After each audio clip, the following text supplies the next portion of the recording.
मुसलमानों CM KCR को पहचानो। 9 नवंबर 2017 को इन्होंने असेंबली में ठहर कर कहा था कि मैं 2014 से पहले अजमेर शरीफ गया था और मैंने वहाँ पर मन्नत मांगी थी कि तेलंगाना स्टेट अगर सेपरेट हो जाए तो मैं अजमेर को तेलंगाना से आने वाले ज़ारईन की सहूलत के लिए यहाँ पे रुबात बनवाऊँगा। और इन्होंने इसको 2014 के टीआरएस के मैनिफेस्टो में भी दाखिल किया था। अजमेर में रुबात बनाने का हम लोगों ने हमारे मैनिफेस्टो में रखा है। मैंने भी वहाँ मन्नत मांगा था। कहावत है अजमेर में भी जो भी माथा टेक के मन्नत मांगता है वो काली झोली नहीं जाएगा, उसका झोली भर के जाएगा। मैंने भी मांगा था तेलंगाना रियासत बनाओ मौला, हम आपकी खिदमत में फिर काम करेंगे। पिछले 7 साल से ये सिर्फ वादा ही रहा। साथ ही साथ इन्होंने ये भी कहा कि अजमेर में जो मन्नत मांगता है वो खाली झोली वापस नहीं जाता, वो झोली भरकर ही जाता है। केसीआर साहब, आपकी झोली तो इतनी भर चुकी कि आप चीफ मिनिस्टर बन गए, आपके बेटे आईटी मिनिस्टर, आपकी बेटी एमएलसी और आपके भांजे फाइनेंस मिनिस्टर। अब आपकी झोली में कोई जगह बाकी ही नहीं रही और मुसलमानों की झोली सारी की सारी खाली। कांग्रेस के दौर इख्तिदार में मुसलमानों को तालीम से आरास्ता करने के लिए जनाब मोहम्मद अली शब्बीर साहब ने इस झोली में जो स्कॉलरशिप का ख़जाना डाला था, आपने इख्तिदार पर आने के बाद उस स्कॉलरशिप को रोककर मुसलमानों का वो ख़जाना भी लूट लिया और मुसलमानों को तालीमी दुनिया से महरूम कर दिया। ये ग्रीन गार्डन तेलंगाना के लक्ष्मी नरसिम्हा स्वामी टेम्पल का है, जिसका केसीआर साहब ने रुबात के साथ साथ इस मंदिर के डेवलपमेंट का भी वादा किया था। रुबात का बजट 10 करोड़, इस मंदिर का बजट 1800 करोड़। अक्टूबर 2016 को ये प्रोजेक्ट स्टार्ट हुआ और आज ये मंदिर का प्रोजेक्ट अब मुकम्मिल होने को है। यहाँ पर हर रोज़ करीब 1200 लेबर्स अपना काम अंजाम दे रहे हैं।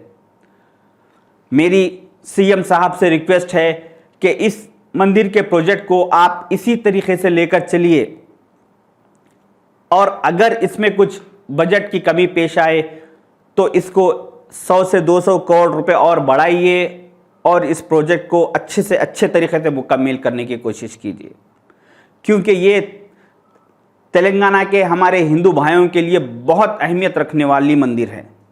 इस मंदिर की वेबसाइट के सबूत के साथ इसकी एक तारीख मैं आपको बता दूं, 27 जुलाई 1944 को निज़ाम सरकार ने इस मंदिर के डेवलपमेंट के लिए 82,825 रुपये का बजट दिया था। उस दौर के 82,000 को हम ज़मीनी सतह पर आज अगर कैलकुलेशन करें तो उस दौर के 82,000 आज के 740 करोड़ होते हैं। इतना बड़ा बजट निज़ाम सरकार ने इस मंदिर को क्यों दिया था? क्योंकि उनका ये मानना था कि हिंदू और मुसलमान मेरे 2 आंख है।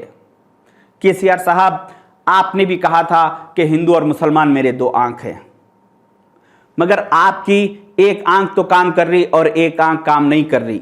मैं आपको एक मिसाल दूं, एक एम्बेसडर कार है और एक उसका एक ड्राइवर है और उसकी राइट आई तो काम कर रही और लेफ्ट आई काम नहीं कर रही, तो मुमकिन है ऐसे ड्राइवर की गाड़ी को बहुत जल्द एक्सीडेंट होगा, उस गाड़ी का भी नुकसान होगा और उस ड्राइवर का भी नुकसान होगा।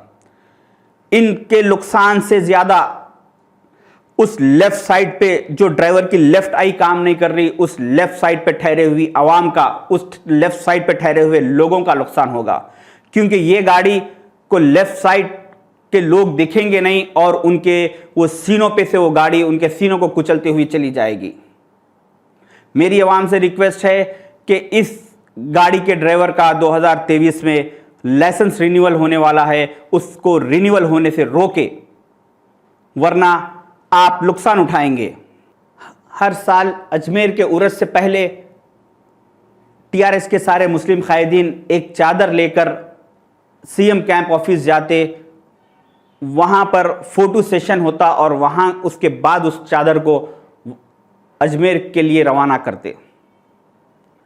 7 साल से ये सारे मुस्लिम कायदीन 7 बार चादर लेकर जा चुके, मगर इन्होंने एक बार भी केसीआर साहब से ये नहीं कहा कि केसीआर साहब वो आपका 7 साल पहले क्या हुआ, रुबात का वादा क्या हुआ।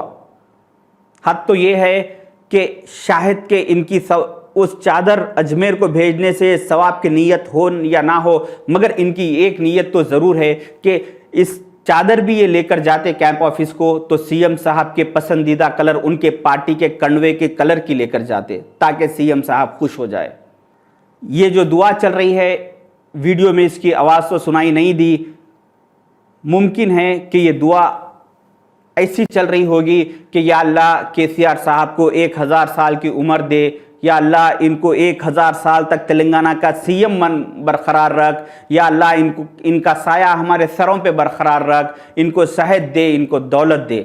जबकि दुआ यहाँ पे ये होना चाहिए था कि या अल्लाह ये सारे के सारे टीआरएस के मुस्लिम कायदीन को इनके सामने अपनी ज़बान खोलने की हिम्मत अता फरमा, इनके सीएम साहब के सामने ये सारे मुसलमान कायदीन को मुंह खोलने की जुर्रत अता फरमा, मुस्लिम मसाइल को इनके पास लेकर आके उसको हल कराने की इनको हिम्मत अता फरमा।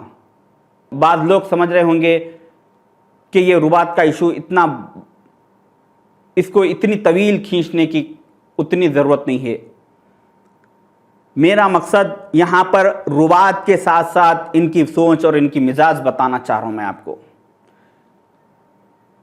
रुबात के इशू से बड़ा इशू इनकी मिजाज हो चुकी है आजकल, इनकी सोच हो चुकी कि मुसलमानों की, इनकी नज़र में मुसलमान की कितनी औकात है, कितनी हैसियत है। आप इन सारे बातों से अंदाज़ा कीजिए।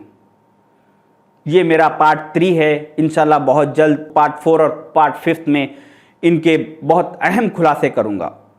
अल्लाह हाफिज़।